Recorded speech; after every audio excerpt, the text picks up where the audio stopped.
how to install Google Chrome in Windows 11. Now let's get started. First of all, open up the Microsoft Edge browser in your laptop or in your Windows.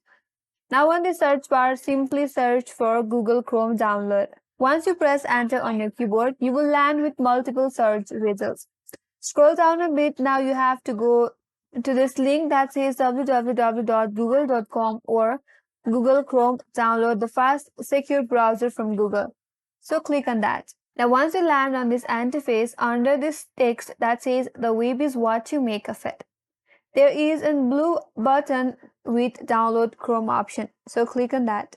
Now here you will get an option to download. By clicking on this blue button from the top right corner, your download will start. If it doesn't begin automatically, then you can click on this download Chrome manually, and you can download the Chrome manually. So first of all, go ahead and click on download Chrome, then click on accept and install. Now depending upon your internet connection, it might take some time to install the Google Chrome. Once it is installed, now you can simply go from this download option right here, or if you go back and open your downloads file in your device, there you will have the Chrome setup. So click on that.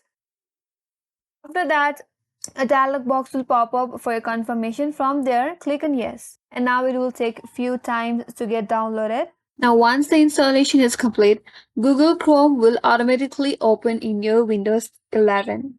So that's how you download and install Google Chrome in Windows 11. That's all for today's video. Hope this video was helpful, and if you're new to our channel, make sure to subscribe, like, comment and hit that notification bell icon. Thanks for watching, and I will see you on next video.